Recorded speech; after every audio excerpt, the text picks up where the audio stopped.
শ্রমিক মারধর ও মহাসড়কে থ্রি হুইলার চলাচল বন্ধের দাবিতে বরিশালে ফের বাস ধর্মঘট চলছে। বন্ধ রয়েছে নথুল্লাবাদ থেকে ঢাকা বরিশাল রুটে বাস চলাচল। ভোগান্তিতে পড়েছেন যাত্রীরা। এ নিয়ে আরও খবর জানাতে বরিশাল থেকে যুক্ত হচ্ছেন অমিত হাসান।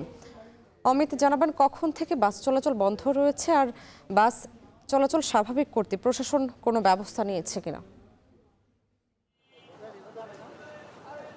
আমি একটু জানিয়ে রেখেছি, দুপুর 1:30টা থেকে বরিশাল ঢাকা মহাসড়কের যে নতুল্লাবাদ কেন্দ্রীয় বাস টার্মিনাল রয়েছে সেই টার্মিনাল থেকে সব ধরনের বাস চলাচল বন্ধ রয়েছে এবং অভ্যন্তরীণ রুটের বাস শ্রমিকরা দাবি করছেন যে আজ তাদের এক শ্রমিককে রহমতপুর এলাকায় মারধরের ঘটনা ঘটেছে এবং সেই ঘটনাটা ঘটিয়েছে মাহিন্দ্রা শ্রমিকরা, যার কারণে সেই দাবিতেই কিন্তু তারা বরিশাল ঢাকা মহাসড়ক অবরোধ করে এখানে কিন্তু সেই অবস্থান কর্মসূচি সেটি কিন্তু চালাচ্ছেন। এবং গতকালকেও আমরা দেখেছি যে একই ঘটনায় তারা কিন্তু প্রায় 2.5 ঘন্টা মহাসড়ক অবরোধ করে রেখেছেন এবং এতে যাত্রীরা ভোগান্তিতে পড়ছেন। এবং আজকেও দুপুর 1:30টা থেকে এই ধর্মঘট শুরু হয়েছে এবং এখন পর্যন্ত প্রায় 4:45 বাজে। এখন পর্যন্ত কিন্তু সেই যে যানবাহন চলাচল সেটি কিন্তু বন্ধ রয়েছে এবং দেখা যাচ্ছে যে নতুল্লাবাদের দুই পাশেই বিশাল যানবাহনের সারি রয়েছে। প্রায় কয়েক কিলোমিটার দেখা যাচ্ছে যে যানবাহন আটকে রয়েছে এবং যাত্রীরা পায়ে হেঁটেই তাদের গন্তব্যে যাচ্ছেন। তবে দূরপাল্লার যে যানবাহনগুলো রয়েছে, বিশেষ করে ঢাকার যে যাত্রীরা রয়েছেন, রাজশাহীর কুয়াকাটার যে যাত্রীরা রয়েছেন, তারা কিন্তু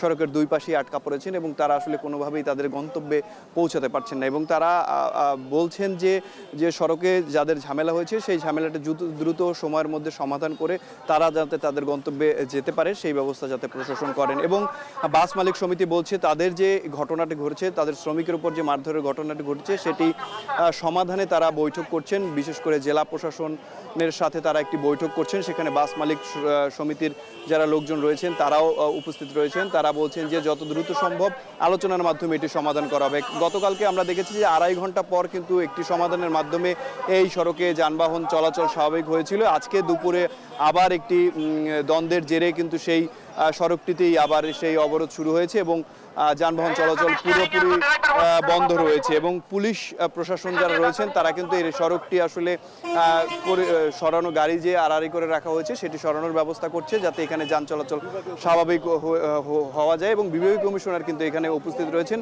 এবং তিনি এখানকার যারা শ্রমিক রয়েছেন তাদেরকে আসলে বাসগুলো সরিয়ে নেওয়ার অনুরোধ করছেন। এবং আপনারা এই মুহূর্তে দেখছেন যে বিভাগীয় কমিশনার যিনি রয়েছেন তিনি কিন্তু এখানে এসেছেন এবং বাস কিন্তু সড়কের মাঝামাঝি বরাবর আড়াআড়ি করে রাখা হয়েছে।